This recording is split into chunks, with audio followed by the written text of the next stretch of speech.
fact, we're here in Egypt. We were in Glasgow.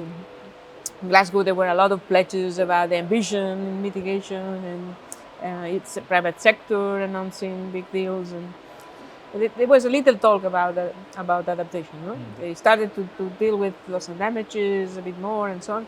But here in Egypt, the focus is adaptation, and it's a big impulse. So do you think this is something real? Do you think it's going to continue? Yeah, I mean, I hope so. First of all, the fact that adaptation is being discussed at a deeper level is a great sign, because adaptation is something that is uh, something that developing countries are more concerned with than developed countries have been.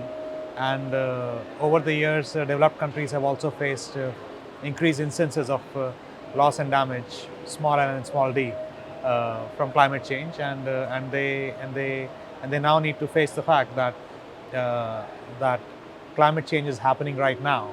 It's not something that's happening in the future. So they need to adapt. And I think what we're seeing in Egypt is a part of that trend, especially because in the last year so much has happened.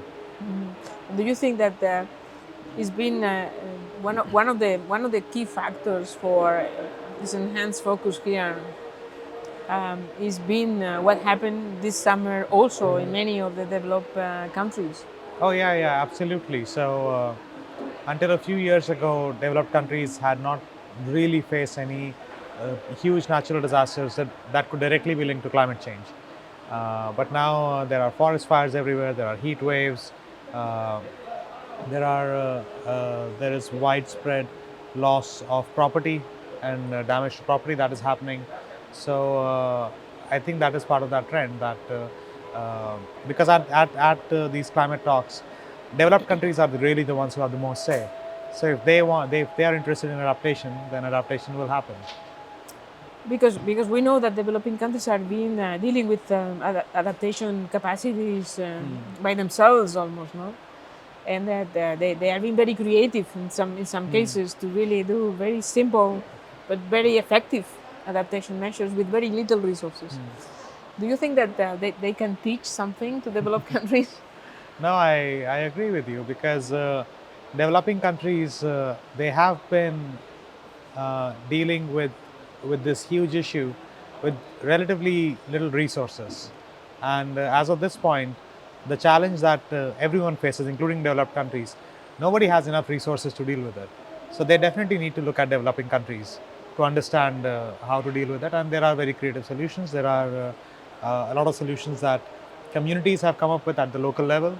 And yeah, developed countries need to learn from that in all sorts of sectors, in all levels of society.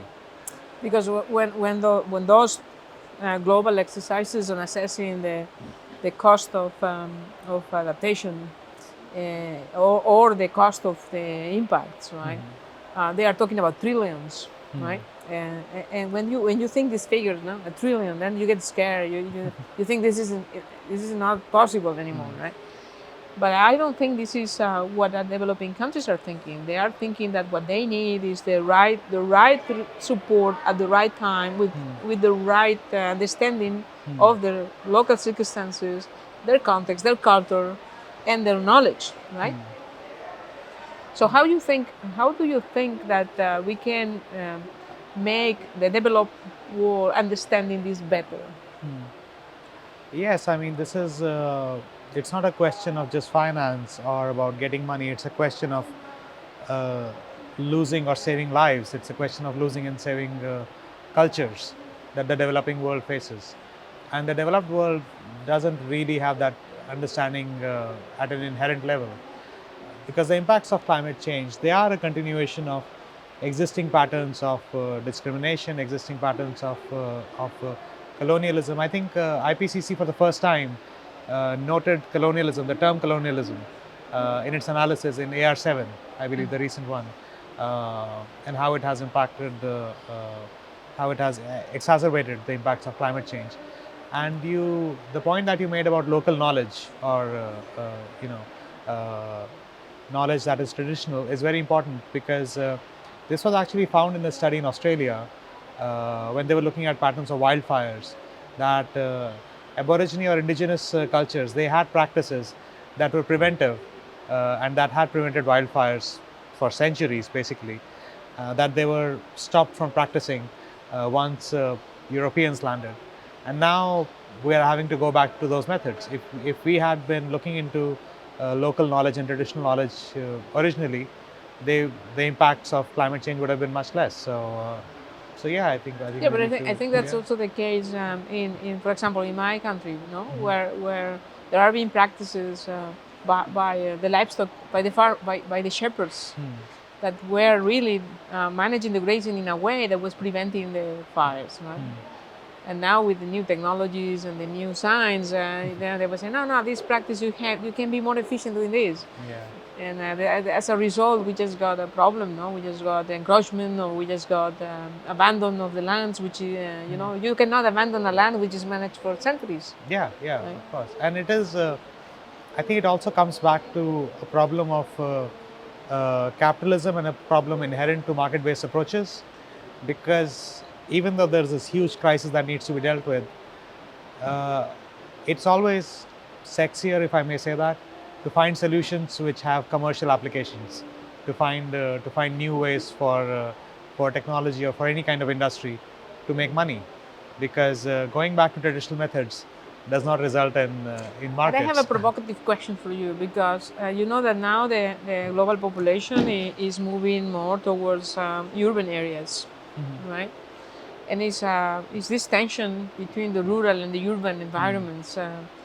Do you think this is also a challenge for developing countries now?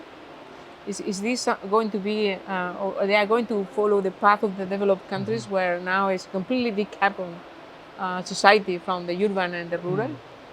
Yeah, in fact, it's interesting because traditionally, or at least in the past few decades, urban and rural conflicts have happened in developed and developing countries. And in fact, in America and Europe as well, I believe voting patterns and political affiliations vary across developed and developing countries. And this tension in the developing world is even more stark because now most of the world's greatest populations, most populated cities are in the developing world, and the difference in quality of life, the difference in the carbon emissions of daily life, vary much more between say rural India and rural and urban India than let's say between rural France and urban France. So that tension is only going to increase, I think, and that is something that has to be kept in check because urban areas are not prepared to take on the kind of pressures that rapid migration is forcing them to take on. And we are increasing the exposure, right, Yeah. to the impacts of climate change with the decreasing the capacity, the adaptive capacity, at least in the way that our cities are being designed so far. So Yeah, absolutely. I mean, our cities were not designed to be filled in so rapidly, which is also why I think that city governments and mayors play such an important role in capacity building, in resilience, essentially. In fact, that is one of the good things about the COP. Since we are discussing the COP, that you have an increased role of mayors and cities. Now, in fact, city bodies are an observer constituency by themselves, yes, and you have the global governance of mayors. You have, I think, mayors of 1,000 cities are members of those organizations who are here. And in India, at least, city governments and local governments have access to their own funds for district level disaster management plans. So cities cannot adapt fast enough for the growing pressures. right. But well, I was also reflecting about that, and it's obvious that if you have mega cities, it's very difficult. But do you think still we have an opportunity with the middle cities to really ensure that there is still this connection with the rural, peri-urban areas, and there are synergistic, relationships. Yeah, absolutely. Because in many ways, population centers and urbanization, it is inherently more sustainable in many ways because when you have people together, you can distribute resources more efficiently. But there is an upper limit to that, and there are disadvantages that come in once cities get densely packed or they get too big. And the middle tier approach makes the most sense, because otherwise, for example, the carbon footprint of the food you're eating will be very high if you have all the population concentrated in one area and food has to be flown in or bussed in from everywhere else. If you had smaller cities surrounded by rural areas, you could have peri-urban farming, and you could be more locally sustained.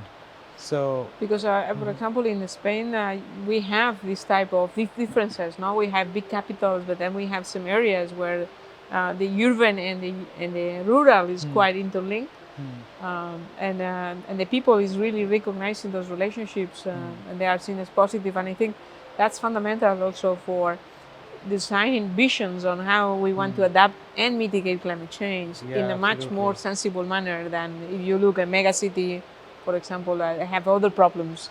yeah, and I think to come back to what you said earlier, I think it also plays a role in creating less political division and creating less adversarial relationships between rural and urban areas. Yeah, right.